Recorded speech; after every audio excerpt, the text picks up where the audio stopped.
ಏನು ರಾಜ್ಯದ ಪ್ರಮುಖ ಧಾರ್ಮಿಕ ಪೀಠಗಳಲ್ಲಿ ಒಂದಾಗಿರುವಂತಹ ಪಂಚಮಸಾಲಿ ಪೀಠಕ್ಕೆ ಈಗ ಬೀಗ ಬಿದ್ದಿರುವಂಥದ್ದು ಆ ದೃಶ್ಯವನ್ನು ನಾನು ತೋರಿಸ್ತಾ ಇದ್ದೀನಿ. ಸದ್ಯ ನಾವು ಇರೋದು ಬಾಗಲಕೋಟೆ ಜಿಲ್ಲೆ ಹುನಗುಂದ ತಾಲೂಕಿನ ಏನು ಕೂಡಲ ಸಂಗಮದಲ್ಲಿರುವಂತಹ ಲಿಂಗಾಯತ ಪಂಚಮಸಾಲಿ ಮಹಾಪೀಠದ ಒಂದು ದೃಶ್ಯಾವಳಿಗಳನ್ನು ತೋರಿಸ್ತಾ ಇದ್ದೀವಿ.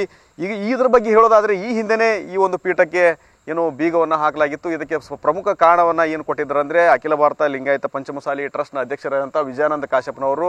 ಯಾಕೆಂದರೆ ಸ್ವಾಮೀಜಿಗಳು ಇಲ್ಲಿ ಮಠದಲ್ಲಿ ಇರೋದೇ ಇಲ್ಲ. ಈ ನಿಟ್ಟಿನಲ್ಲಿ ಕಳ್ಳ ಕಾಕರು ಮತ್ತು ಬರೋ ಒಂದು ವಿಚಾರ ಆಗಿರ್ಬೋದು, ಅನೈತಿಕ ಚಟುವಟಿಕೆಗಳು ಇಲ್ಲಿ ನಡೀತೇವೆ ಅನ್ನೋ ವಿಚಾರಕ್ಕೆ ನಾನು ಬೀಗ ಹಾಕಿದ್ದೆ ಅಂತ ಹಿಂದೆ ಒಂದು ಕಾರಣವನ್ನು ನೀಡಿದ್ರು. ಆದರೆ ಈಗ ಬೀಗ ಹಾಕಿರೋದಕ್ಕೆ ಬೇರೆನೇ ಅರ್ಥ ಇದೆ. ಯಾಕಂತಂದರೆ ಈಗಾಗಲೇ ಏನು ಪಂಚಮಸಾಲಿ ಟ್ರಸ್ಟ್ನಿಂದಲೇ ಅಧಿಕೃತವಾಗಿ ಘೋಷಣೆಯನ್ನು ಮಾಡಿದ್ದಾರೆ. ಪಂಚಮಸಾಲಿ ಪೀಠಾಧ್ಯಕ್ಷರಾಗಿರುವಂಥ ಬಸವಜಯ ಮೃತ್ಯುಂಜಯ ಸ್ವಾಮೀಜಿಯವರನ್ನ ನಾವು ಪೀಠದಿಂದ ಉಚ್ಚಾಟನೆ ಮಾಡಿದ್ದೇವೆ. ಇನ್ನು ಮುಂದೆ ಅವರಿಗೂ ಹಾಗೂ ಈ ಪೀಠಕ್ಕೂ ಯಾವುದೇ ಸಂಬಂಧವಿಲ್ಲ.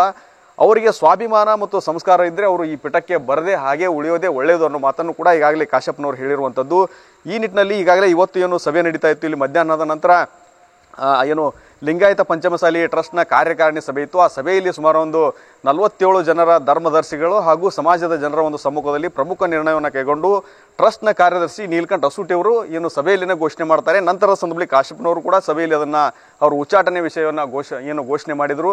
ನಂತರದ ಸಂದರ್ಭದಲ್ಲಿ ಇಲ್ಲಿಂದ ಎಲ್ಲರೂ ಹೋಗುವಂಥ ಸಂದರ್ಭದಲ್ಲಿ ಪೀಠಕ್ಕೆ ಈಗಾಗಲೇ ಬೀಗವನ್ನು ಹಾಕಿರುವಂಥ ದೃಶ್ಯವನ್ನು ನಾವು ತೋರಿಸ್ತೀವಿ. ಇದರಿಂದ ಸಹಜವಾಗಿ ಸ್ವಾಮೀಜಿಗಳು ಇಲ್ಲಿ ಬಂದಂಥ ಸಂದರ್ಭದಲ್ಲಿ ಏನು ನಾಡಿನ ವಿವಿಧ ಭಾಗದಿಂದ ಪಂಚಮಸಾಲಿ ಸಮಾಜಕ್ಕೆ ಸೇರಿದಂತಹ ಸ್ವಾಮೀಜಿಗಳ ಭಕ್ತರು ಬಂದು ಇಲ್ಲಿ ಸ್ವಾಮೀಜಿಗಳಿಂದ ಆಶೀರ್ವಚನ ಪಡೆದುಕೊಳ್ಳುವಾಗಿರುವಂಥದ್ದು, ಕೆಲವೊಂದಿಷ್ಟು ಸಲಹೆ ಸೂಚನೆಗಳಾಗಿರ್ಬೋದು ಮತ್ತು ಮೀಸಲಾತಿ ಹೋರಾಟಕ್ಕೆ ಸಂಬಂಧಪಟ್ಟಂಥ ವಿಚಾರಗಳನ್ನಾಗಿರ್ಬೋದು ಅವೆಲ್ಲವೂ ಕೂಡ ಈ ಒಂದು ಪೀಠದಲ್ಲಿ ಆಗ್ತಾ ಇದ್ದು. ಭಕ್ತರ ಬರುವಿಕೆ ಆಗಿರ್ಬೋದು ಮತ್ತು ಎಲ್ಲ ಸ್ವಾಮೀಜಿಗಳು ಮತ್ತು ಭಕ್ತರೊಂದಿಗೆ ಮಾತುಕತೆ ಎಲ್ಲವೂ ಕೂಡ ನಡೀತಾ ಇತ್ತು. ಅದೀಗ ಅದೆಲ್ಲದಕ್ಕೂ ಬ್ರೇಕ್ ಬಿದ್ದಿದೆ ಮತ್ತು ಪಂಚಮಸಾಲಿ ಪೀಠ ಒಂದು ರೀತಿ ಇಲ್ಲಿ ಸ್ಮಶಾನ ಮೌನ ಆವರಿಸಿದೆ ಅಂತಲೇ ಹೇಳ್ಬೋದು.